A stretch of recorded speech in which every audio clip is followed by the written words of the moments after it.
வணக்கம், பாலச்சந்திரன் பேசுகிறேன். கண்ணதாசனுடைய ஒரு பாடல் ஓமைக்காயம் அப்படின்னு ஒரு பாடல்.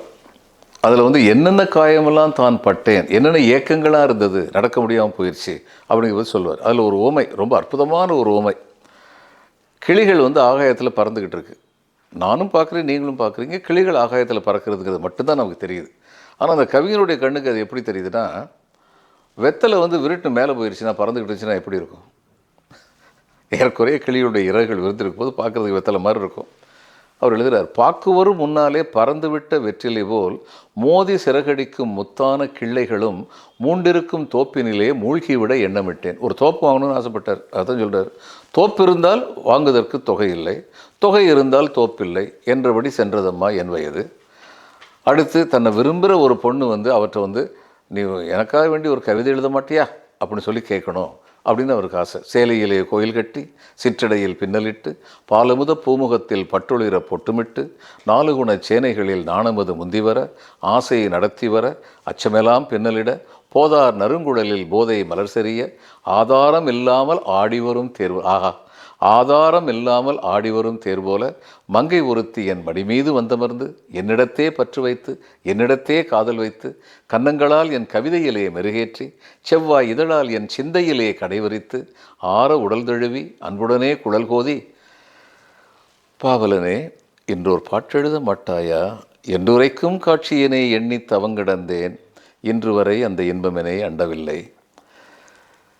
கை நிறைய பொருள் குவித்து காலமெல்லாம் அள்ளிவிட்டு இல்லை என வருவார்க்கும் ஏங்கி அழுவார்க்கும் தொல்லையிலே வாழ்ந்திருந்து துணையாக வாழ்ந்திருந்து கல்யாணம் ஆகாத கன்னியர்க்கும் காளையர்க்கும் நல்ல மனமுடித்து நல்வாழ்வு கை கொடுத்து எல்லோர்க்கும் நல்லவனாய் ஏற்றம் மிகுந்தவனாய் வாழ நினைத்திருந்தேன். வாழ்வும் முடியவில்லை. எங்கும் பிலாக்கணங்கள், எப்பாடும் பேய்க்கணங்கள், தங்குமிடம் அத்தனையும் சரஞ்சரமாய் முட்கதிர்கள், மங்கையர்க்கும் மானிடர்க்கும் மண்ணிலுள்ள யாவருக்கும் ஒன்றல்ல உள்ளம், உள்ளே இரண்டு மனம், இப்படியெல்லாம் போகும். அதுக்கப்புறம் அவருடைய என்ன செய்வார், he was a heavy drinker. அதனால் நான் கள்ளெல்லாம் குடிக்கிறேன், அதனால் இதெல்லாம் மறந்துடுறேன்னு சொல்லி இந்த கவிஞர்களும் காதலர்களும் பைத்தியக்காரர்கள்னு சொல்லி ஷேக்ஸ்பியர் எழுதினார். அதை நிரூபிக்கிற விதமாக பல சமயம் கண்ணதாசன் எழுதியிருக்காரு. அதில் இது ஒன்று.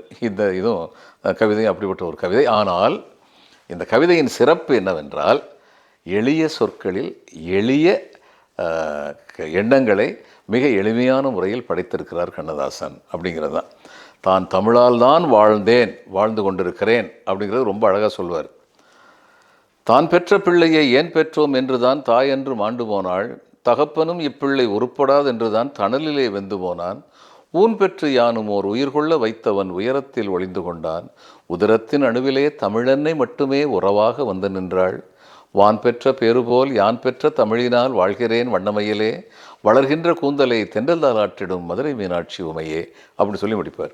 இந்த வளர்கின்ற கூந்தலை தென்றல் தாளாற்றிடும் மதுரை மீனாட்சி உமையேங்கிற ஈற்றடியை வச்சு அவர் ஒரு 10 கவிதை எழுதியிருக்கார். அதில் ஒரு கவிதை உங்கள்கிட்ட சொன்னேன்.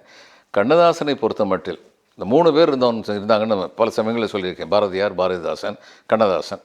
இவங்க 3 பேருக்கு என்ன அடிப்படைன்னு சொல்லி பார்த்தா, நினைக்க வேண்டியதை பாடியவர் பாரதியார், நினைத்ததை பாடியவர் பாரதிதாசன், நினைத்தபடியெல்லாம் பாடியவர் கண்ணதாசன். அவ்வளவுதான். இந்த நாள் இனிய நாளாக இருக்கட்டும். மீண்டும் தொடர்வோம். நன்றி, வணக்கம்.